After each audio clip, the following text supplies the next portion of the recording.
unabashed, the most unpredictable, becomes a headline, the most volatile, outrageous behavior, unsubstantiated narratives, a battle of personalities. Welcome to Grand Tamasha, a co-production of the Carnegie Endowment for International Peace and the Hindustan Times. I'm your host, Milan Vaishnav. With general elections just months away, it is the era of the 10-year retrospective, a chance for India watchers to reflect on what has changed over the past decade under the Modi government and what has not. One area especially deserving of scrutiny is India's relations with the neighborhood. The Modi government came to power with an eye towards reimagining India's relationships in South Asia and across the Indo-Pacific. Yet the past 10 years have seen tremendous upheaval in the region, set against a backdrop of growing competition between India and China to gain the upper hand.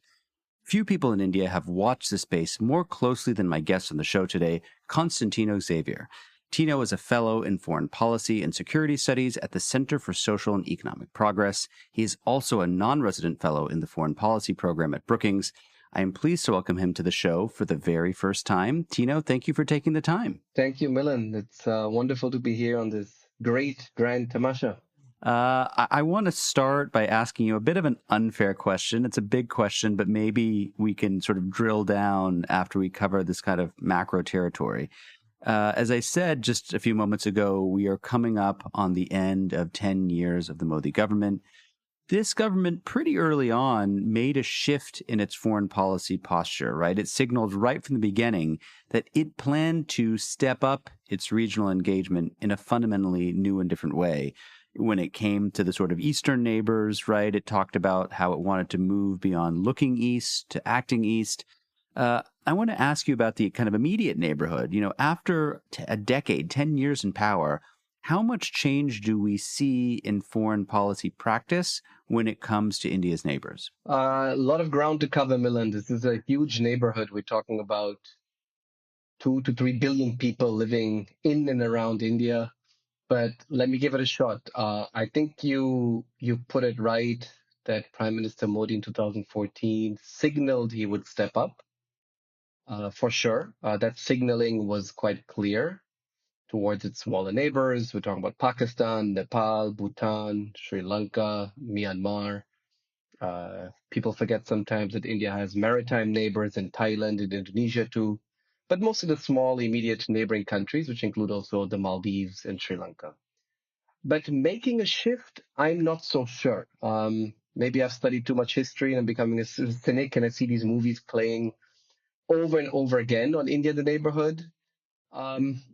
Because I've seen successive prime ministers in India, successive governments coming in and promising that the neighborhood would become the foremost priority in their foreign policy.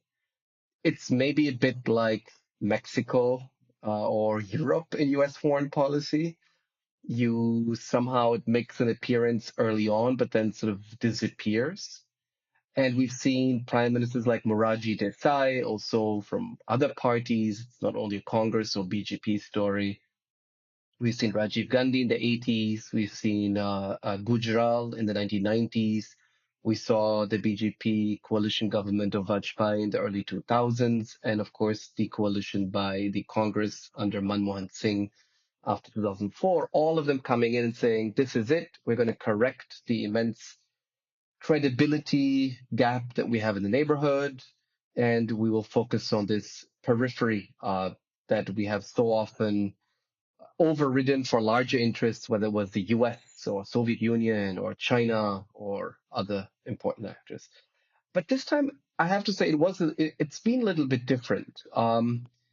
And I think it hasn't fizzled out as much, the neighborhood. In particular, because of, I think, a sustained, continued focus on the neighborhood. And let me try to explain maybe 3 reasons why we've seen that, why there's sort of a continued focus on the neighborhood since 2014. One is politics.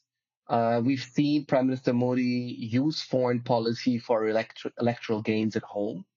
And nowhere else, of course, is the Indian electorate more responsive than when you talk about the great power India, the predominant power India in its own neighborhood. That's a good story. It's a story that sells. It's a relatively easy story because sometimes you have to take a quick flight of an hour or two to be in a neighboring country, and you score a foreign policy victory and at the same time an important domestic victory. And as you know, Milan, many of these neighboring countries have deep ethnic, political, social ties with states on the Indian side. So if you want to win an election in Bihar, it matters what you do in Nepal. If you want to have a chance, let's see what happens in a few months, but if you have a chance in Tamil Nadu, in the south, you want to have a particular focus on your policy with Sri Lanka, Bangladesh, and West Bengal. So there's a variety of cross-border political links that have driven that sustained political element in Modi's foreign policy on the neighborhood. And it matters also, politics in the neighborhood. These are countries that have weak bureaucracies, weak foreign ministries, where a lot of the relations are very much leader to leader. You could say that applies to say, Modi and Trump and Biden, but these are more sustained, longer, deeper relationships. And a relationship between India and Nepal requires a very strong political hand to be played. The second reason why things haven't fizzled out is the logic of economic openness over the last 20 years, but in many ways is resulting only now in high growth rates across the region. Let's not forget that Nepal had a civil war until 2006. Sri Lanka had a civil war till 2009. Bangladesh had a succession of either dictators or military governments and a variety of difficulties in terms of stability till the 2000s. So what we see now is that markets are growing in this region. Bangladesh, for example, I think it's very surprising to see that Bangladesh now is the fifth largest export market of India. In fact, I think the India-Bangladesh trade volume pre-Ukraine war was larger than what India traded with Russia till 2021. And that has almost trebled now in 10 to 15 years at that trade volume. So these are countries that are growing fast in India's neighborhood. They're seeking investments and trade with India. And they're therefore demanding greater economic openness with India. So there's a strong economic growth story over the last few years that is also focusing India on delivering a bit more in the neighborhood. And finally, geostrategic competition in the form of China in particular. I think proximity can be deceptive. I think when we take our neighborhoods and our close partners often for granted, we think we know so much about them, and that's why we end up neglecting them. This has happened traditionally with India and its own periphery. It was broadly under India's economic and security umbrella until the 2000s. There was not much of an economic story because all these economies were closed, autarkic.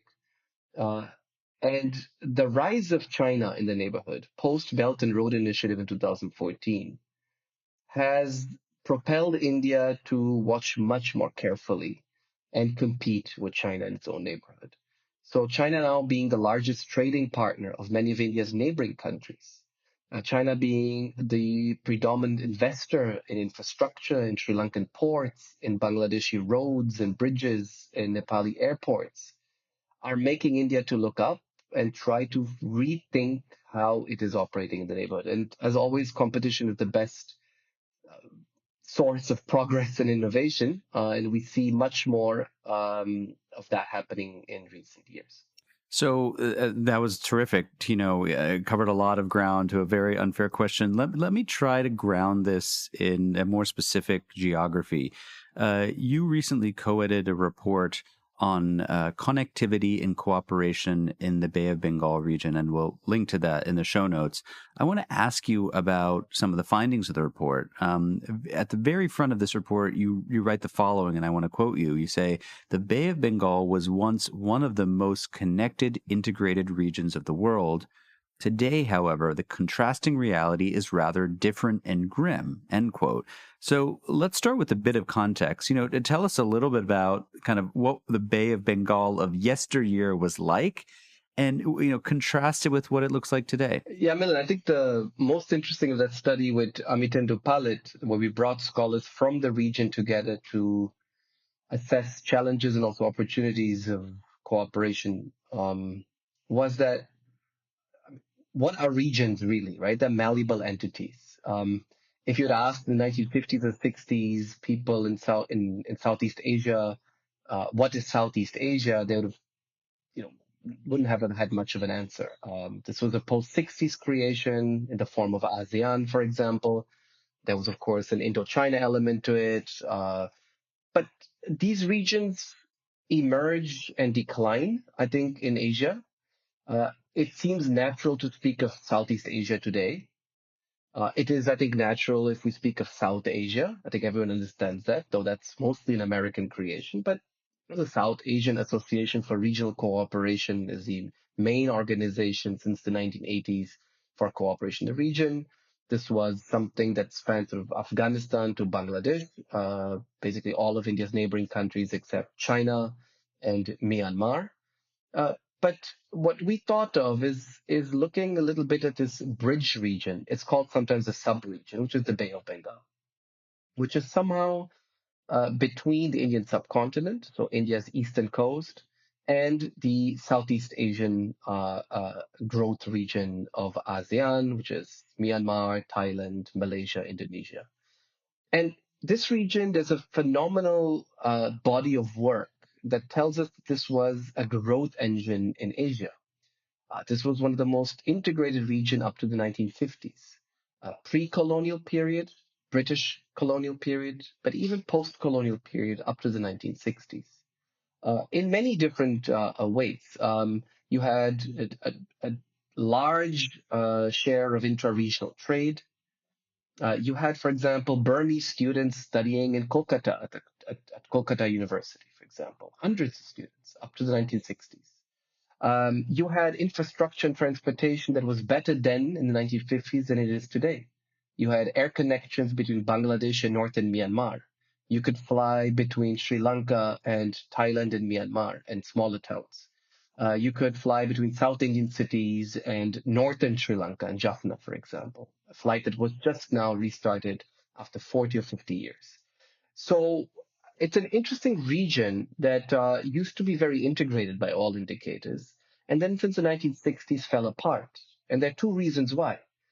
India adopted an economic autarkic model in terms of insulation, and with it, all of its neighboring countries also had to disrupt many of its flows, whether it's trade, people-to-people ties, linkages, etc.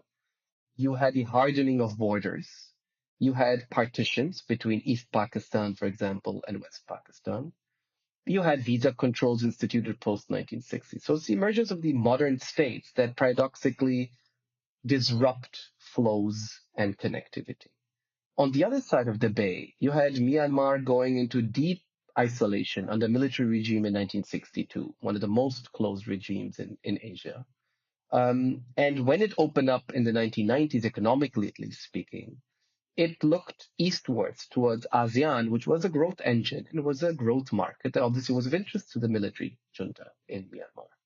And therefore, we have this gap actually between South and Southeast Asia in this region that once was a common whole, um, really fragmenting very quickly. And that is changing slowly now, but there's a long, long way to go. But again, I mean, to just situate some of our listeners, if you're sitting in Colombo in Sri Lanka, if you're in Chennai or in Kolkata on India's eastern coast, in Dhaka, Bangladesh, if even in Bhutan that was connected northwards with China and Tibet, but also southwards with the Bay of Bengal in terms of its export markets and supply chains in 1940s, 50s, etc., in terms of trade routes.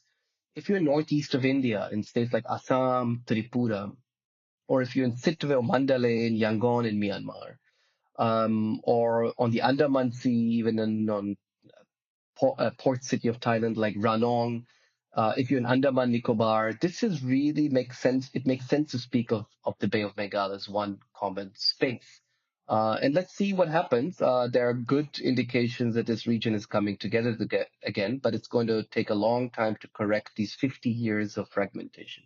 So let me ask you about the future, because in the report, you have something very interesting to say on this, where you say, look, the Bay of Bengal is seeing rising levels of physical infrastructure connectivity, but this has not necessarily been commensurately matched by new cooperative habits, right? So there still seems to be a lack of kind of cooperative cross-regional mechanisms to try to manage and sustain connectivity in all its forms.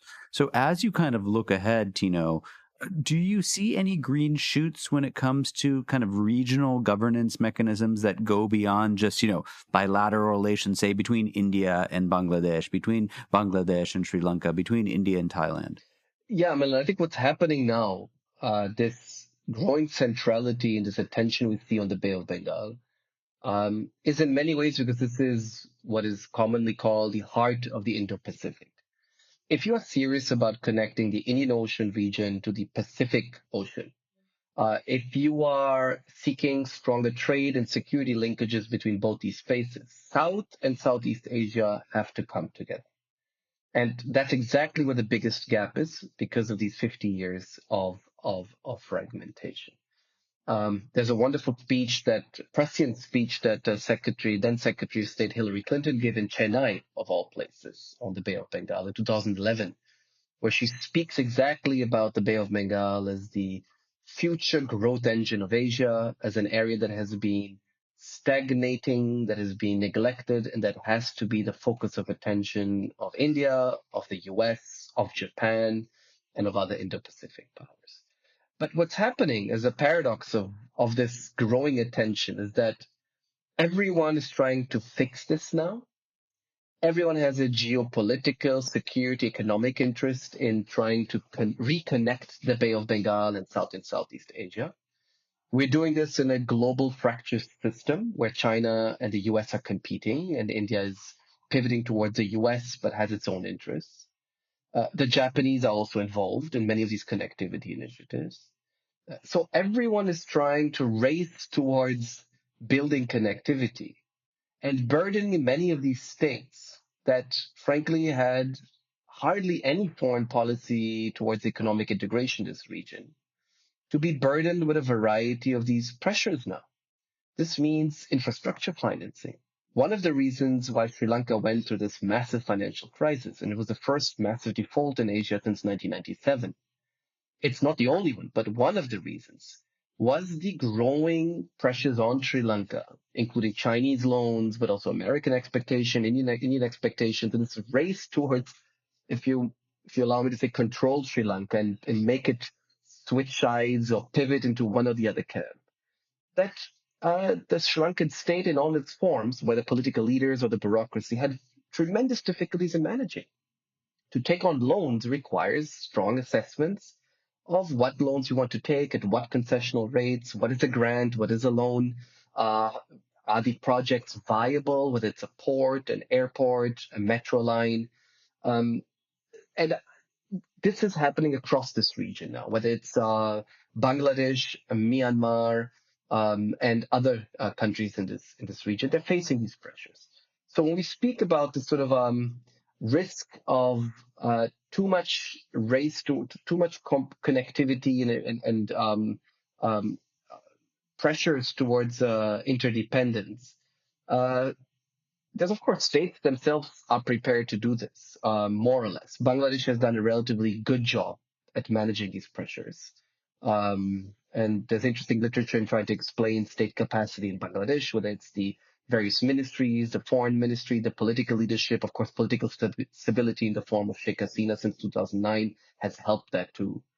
But if you're a country like Sri Lanka, which has seen a war, a succession of different leadership crises and instability, if you're a country like Nepal, which is not on the Bay of Bengal, but is a member of BIMSTEC, for example, the regional organization on the Bay of Bengal, that has seen 10 prime ministers in 10 years, you can imagine the difficulty of these states to deal with these pressures coming from global and external partners. This is, by the way, not only countries. This is also different development finance banks. The Asia Infrastructure Investment Infrastructure Bank, for example, the New Development Bank of the BRICS. These are two banks, to speak of two new entities that have shown up in a big way in the Bay of Bengal region to finance. Of course, you have the World Bank and a variety of other institutions and the Asian Development Bank. But this sort of race now is actually a risk, if you allow me to put it like that, because unless you develop strong norms, standards, state capacity, and also cooperative habits within the region to manage and assess what type of connectivity you want, you'll end up to take a lot of suboptimal decisions. So this is actually a really good segue, Tino, to what I wanted to ask you about next, which is this kind of hectic pace of activity in the neighborhood. And you certainly see this when you look at Indian foreign policy. You had a piece in 2023 where you talk about India's renewed engagement in bilateral terms, in trilateral formats, and also in these kind of, multilateral or plurilateral organizations like the Quad, among others. I want to ask you a little bit about kind of India's outlook, which is, how much of it is driven by the kind of looming China factor? I mean, in your mind, is that sort of the single most important variable in terms of shaping or reshaping how India is seeking to connect with many of its immediate neighbors? I think China is, as I mentioned in my first answer, one of the three main factors that is driving India's neighborhood policy. And it's difficult to say what is what and what the share of China is, of course, driving this urgency in India to do more in the neighborhood. But I'd say, together with politics, that first factor I mentioned, it is an enabler, it's an accelerator of urgency. Different from the economic driver, which I see as a fundamental driver. I mentioned Bangladesh, for example, which is bound to graduate as a middle income country by 2026. This was, again, a country that was seen as an archetypical, least developed, fragile state up to the 2000s. And here we go. Bangladesh is in some ways wealthier than India today, and certainly much wealthier than many parts of India today.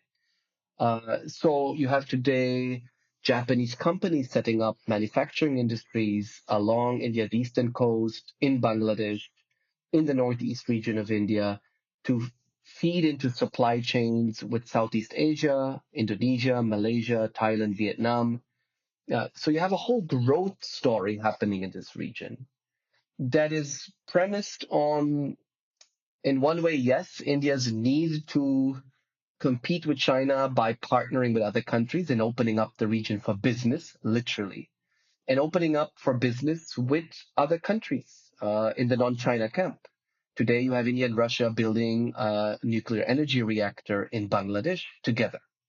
Today, you have India and Japan being, together with France, the co-chairs of the bailout process at the IMF for Sri Lanka, working together. India is very comfortable working uh, beyond the Paris Club within the IMF with these global north countries in Sri Lanka. Today, you have the Millennium Challenge Cooperation Project of the US investing $600 million in terms of a grant to build power connectivity between Nepal and India coordinating closely with the US to ensure power interdependence with Nepal, which has been sitting for decades on one of the largest hydropower potential in the world that remained unexplored, bizarrely, right? At some point, India was exporting electricity to Nepal 5, 6 years ago. Now, finally, for the first time, India is importing from Nepal. The potential is huge. So yes, China is always in the story, Milan. It's always there. Frankly, I like to say that China's done India a huge favor by showing up and shaking things up in the region because it's pushed Indian government to rethink how it was doing things. Let me give you one example. A lot of the Indian infrastructure, trade, development projects in its neighborhood, where you would think India would deliver fast and efficiently, right? These are next door neighbors and smaller states.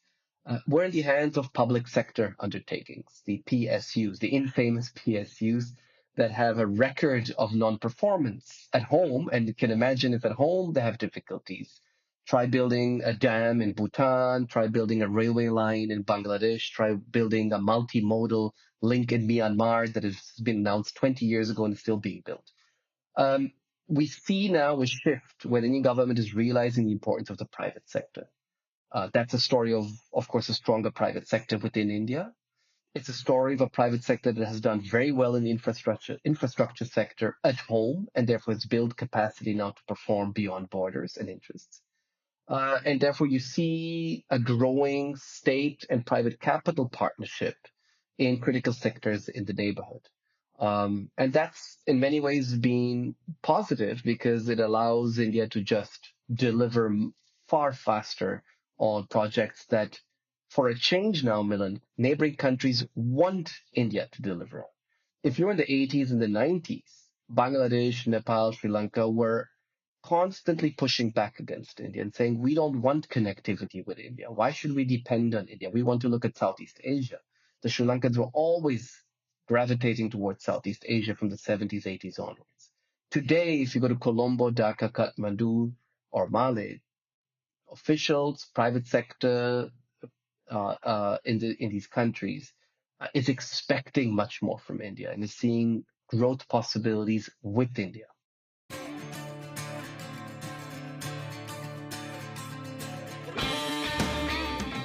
Hey, Grant the Masha listeners. Thanks for listening to the podcast. Putting this show together each week is a labor of love, but it takes a lot of work to put out a great show every week.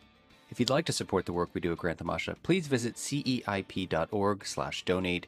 Don't forget to subscribe to us on Apple Podcasts, Google Podcasts, Spotify, or on your favorite podcasting platform, so you'll be the first to know when a new episode rolls out.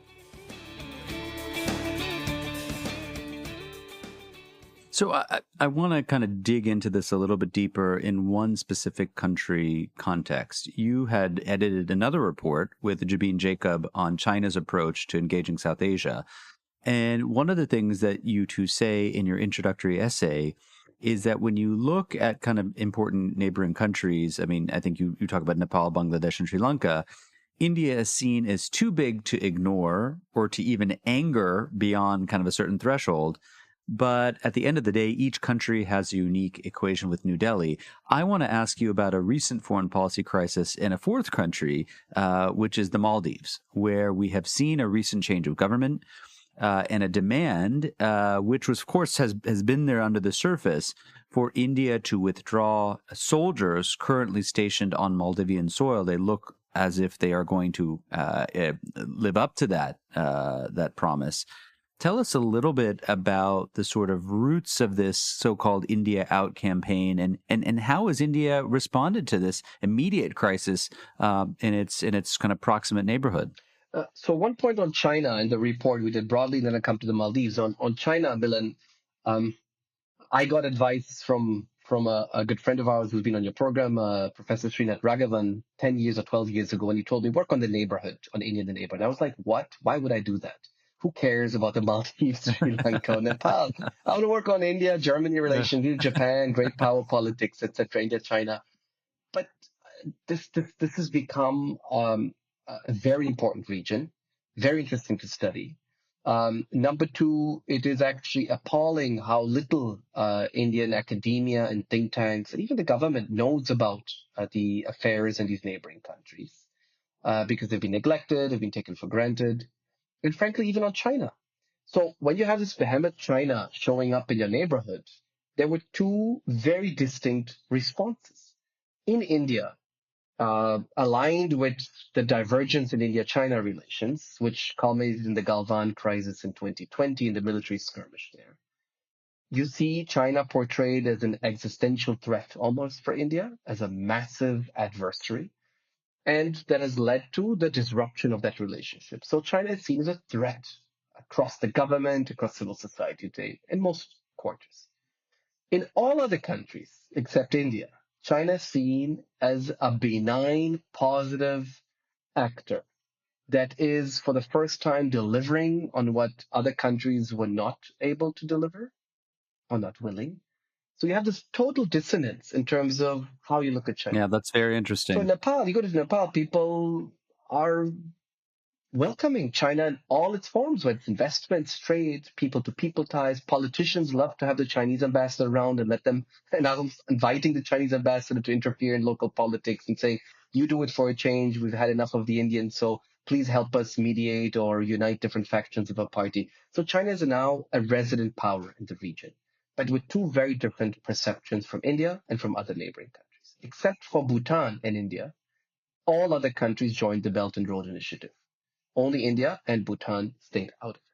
Now, in the Maldives, this is playing out with an added dimension, Milan. I think we talk a lot about, I talked even today also already a lot about how Prime Minister Modi has not been unique or new, but has done a rather, not unprecedented, but a rather a special job, if you want, at at using foreign policy for political support mobilization at home. So foreign policy has become political in India today, right? But we should not forget that the same is happening in India's neighboring countries.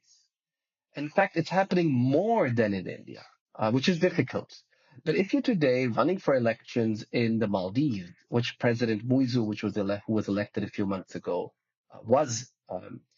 there is a huge temptation to make foreign policy rallying cry to mobilize support at home. And the particular foreign policy is one that is saying we will depend less on India, we will rely less on India, we will balance, we will do more with China, with the US or Japan or Turkey or the Saudis or the Pakistanis. But the India out slogan, on which President Muizu ran as a candidate in the case of the Maldives, had a huge, massive appeal within the country. The Maldives depended largely on trade with India. During its 2 or 3 different financial crises in the last 6 years, it relied massively on emergency lines of credit from India.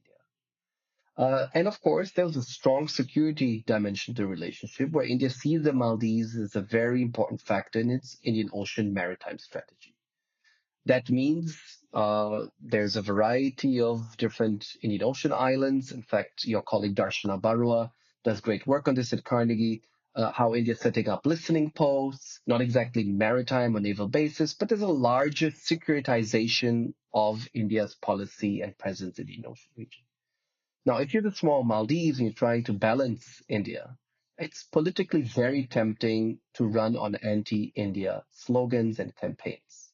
The problem is once you reach power, it is very difficult to dial back on that. And why? Because these countries were broadly run by either a dictator, in the case of the Maldives, President Gayoom, who was there for decades. In the case of Nepal, by a king. In the case of Bhutan, a king. In Sri Lanka, by a small elite. So if you're not so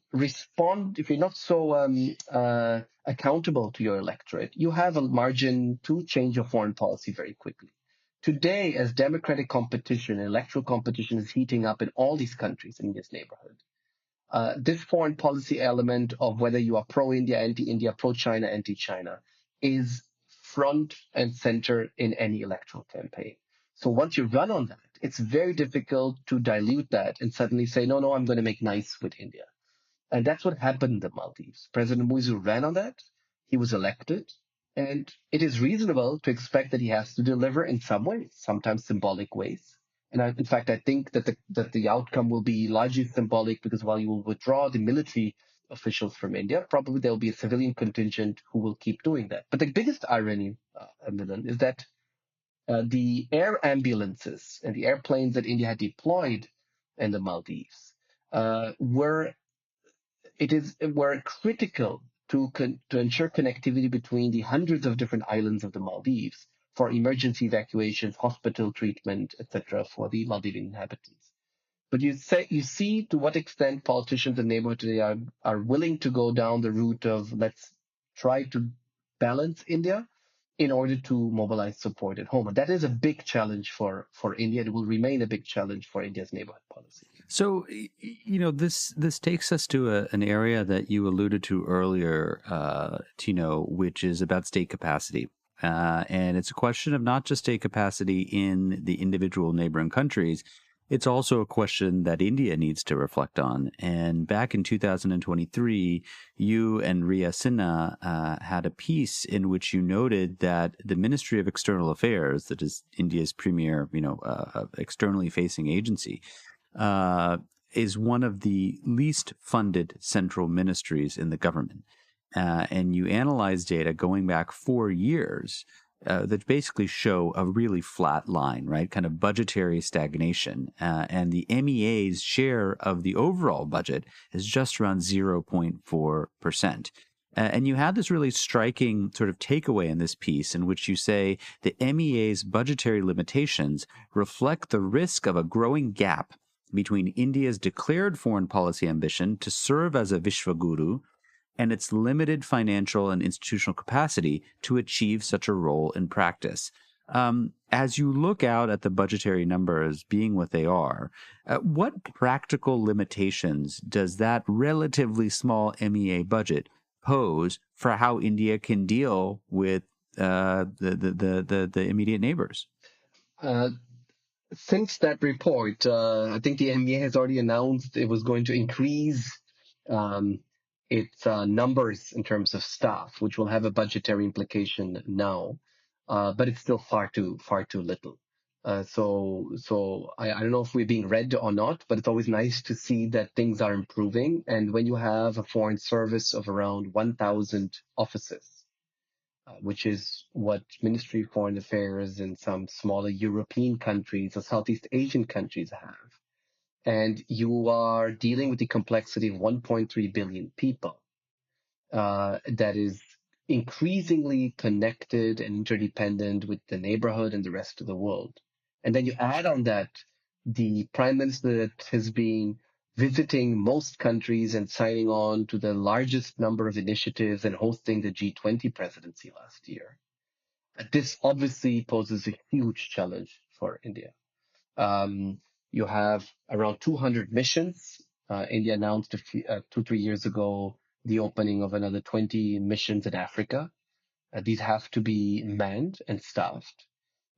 India has Delhi here, the capital I'm speaking to you from, is the capital city, one of the largest number of diplomatic missions in the world.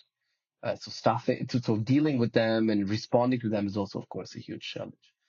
So that is a huge challenge in terms of the people, but also the financial resources coming to the neighborhood.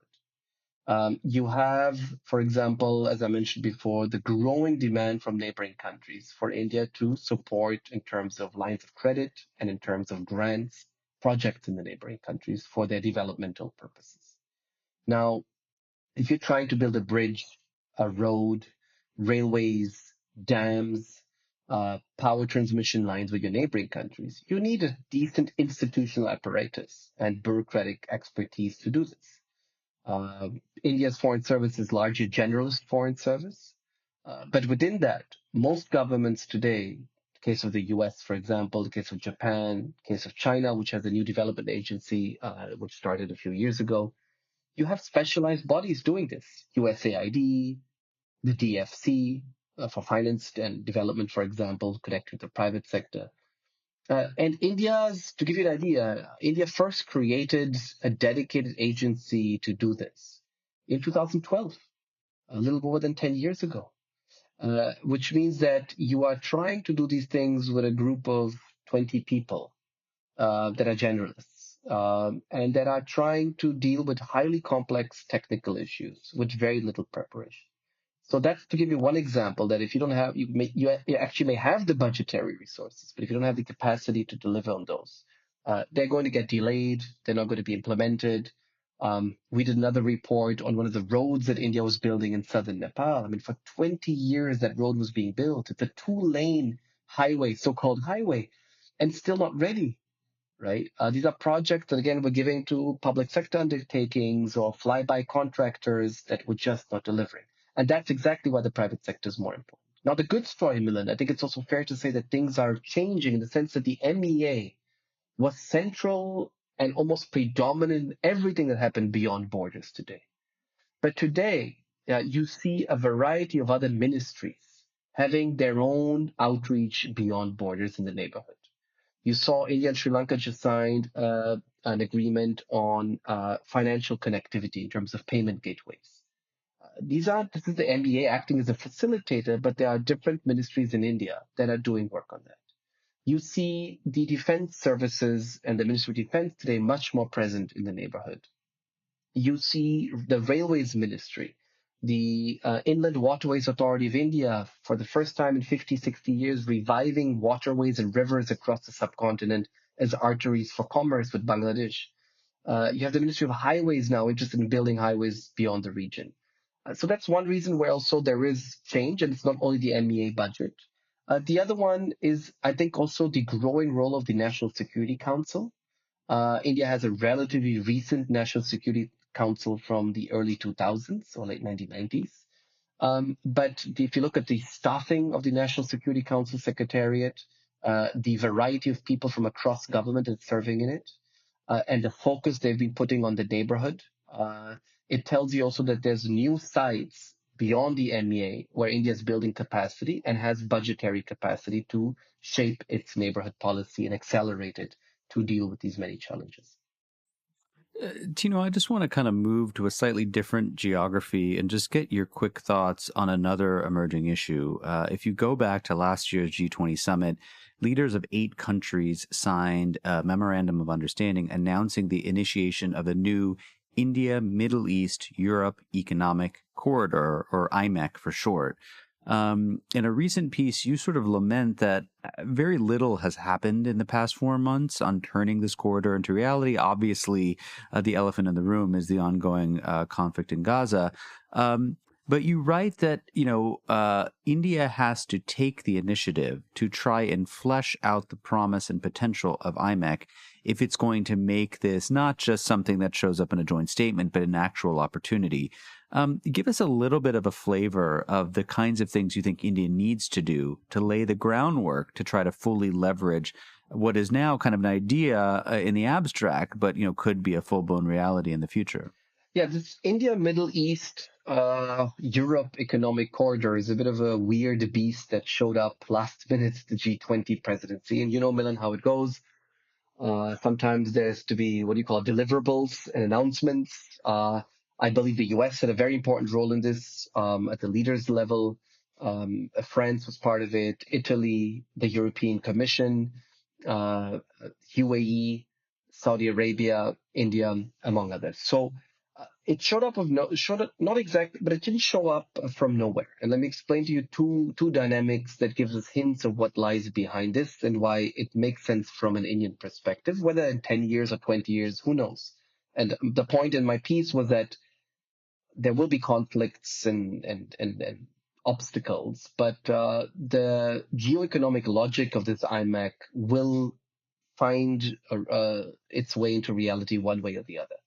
The first hint is that the IMEC is actually, to understand IMEC, we have to look to the east of India, not to the west of India, and look at what has no name, but is an economic corridor that is being established between India, Southeast Asia, and East Asia. This is the largest supply chain that is being developed between India and Japan. Japanese companies are seeking to diversify out of China. The Japanese government is supporting them. They're coming to India, but not as much as they wanted for problems in terms of regulations, openness. But they're also going a lot to Vietnam, to Thailand, and to parts of Southeast Asia. So the logic is to build a larger supply chain or an industrial corridor, the way the Japanese have called it now, between South Asia and Southeast Asia for Japanese companies to assemble at different stages of the production process across these different geographies. Now, the IMEC is the equivalent Western link to this that India is trying to establish to access the high growth markets in Europe and the North Atlantic. And that requires, of course, shipping routes, but we know the risks of shipping routes. We're seeing with the Houthi crisis. We saw it previously with the accident in the Suez Canal. But therefore, there is a logic to develop stronger synergies with the Gulf economies. And also through that, if you want some more or less idealistic, the idea that you can integrate these economies and sort of deal with the Middle East and pacify it. Now, Prime Minister Modi is, as we speak currently, in the UAE. I believe it's the 7th visit. This is now one of India's main trading partners. There's an FTA that India and the UAE signed. India, Israel the relations have flourished. There was also talk about a free trade agreement, and this remains an important trade and technology partner for India. Saudi Arabia, the relationship has developed very well. And of course, there's an interest in developing a stronger presence in the Eastern Mediterranean. I believe it was a few months or weeks before IMEC was announced that Prime Minister Modi went on what was the first visit of an Indian Prime Minister to Greece in decades. It was on his way back from the BRICS summit, and he stopped over in Athens. Now, that's exactly where India has a huge interest in acquiring ports, in particular the Adani Ports Group that is interested in buying a terminal in the Piraeus port of Greece. So you see the larger pieces coming together that tell you that there is an interest. Not necessarily, I think people have misunderstood this a little bit, not necessarily an end-to-end trade point that you're shipping something from Mumbai all the way to Germany through shipping, rail, across two seas and two continents, but in its various parts also. So there could be an element between India and the Gulf, within the Gulf, Gulf Europe. That larger logic is there, and it's also apparent in the non-trade element of the IMEC. There's a initiative to develop underwater sea cables to connect India to the Gulf countries, and it in terms of investments. So it tells you there's a larger supply chain interest, I think, between India and the European markets. Tino, I just want to end with kind of just a final thought, ask you another unfair question here at the end. As you think about a new government coming to power, it'll most likely be Modi 3.0, but of course the results are yet to be seen, yet to be known. I want to ask you to help us identify, what are sort of one or two key priorities in regards to the neighborhood you would like to see this new government focus on in the summer of 2024 when the new term begins? Oh, so much I can think of that could be done. It should be done. But, the big paradox, Milan, I just think is that India is doing in the neighborhood more than ever. It's doing faster. It's delivering faster than ever. And in many ways, it's better than ever. But the paradox is that it's still far too little, far too slow, and not good enough. That's the paradox, right? You're trying to do more, but you're dealing with a much more competitive region. So I'd say one thing, and I've been saying this repeatedly, is that while China has done a favor by waking up India from the slumber, I think this fixation on China is very detrimental. Because if you fixate too much on China, you're going to get into a logic of denying China, playing politics, and focus less resources and attention on what is most needed, which is the politics of delivery. Financial assistance, people-to-people ties, trade, investments, and really tie these countries to India in terms of a logic of economic independence. So less China, I'd say less. It's not that China poses a challenge or a threat sometimes, but less fixation on China. Second, a bit of a bold idea, since you're asking me for bold ideas, is some sort of a visa-free regime in the neighborhood. We did a study and found out that it's easier sometimes for Chinese nationals or American nationals to visit countries in this region than it is for nationals within this region to cross borders.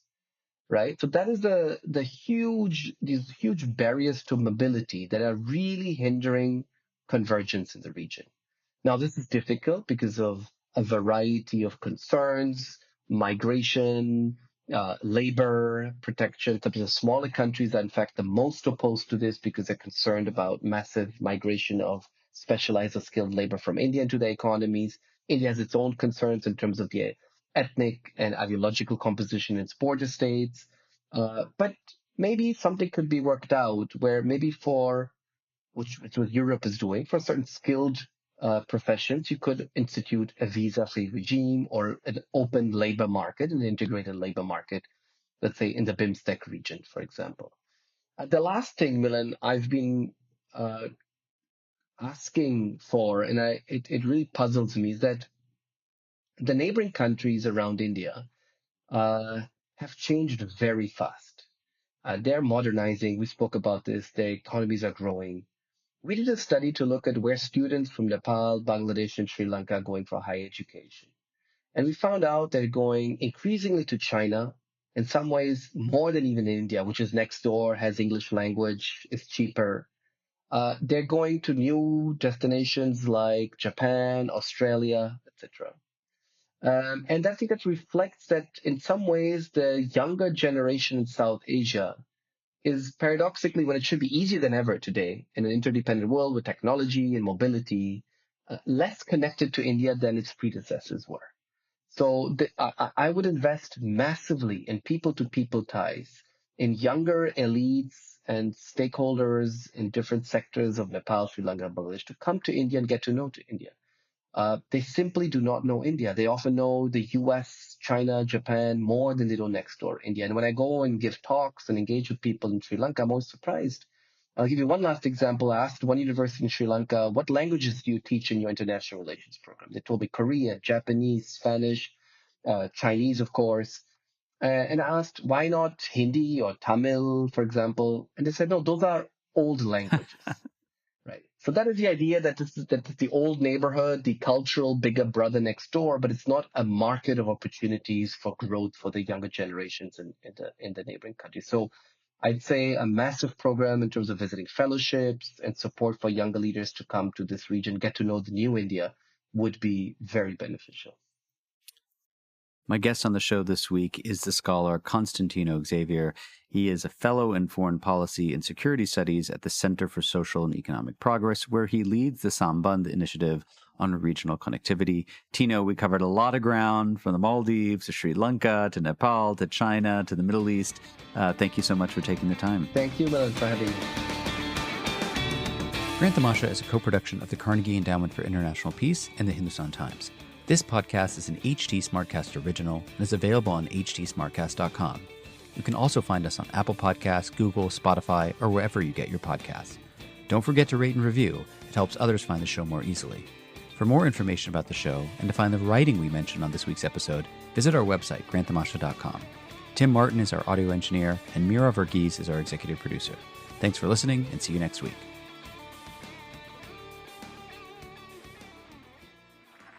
This was a Hindustan Times production brought to you by HT Smartcast. HT Smartcast.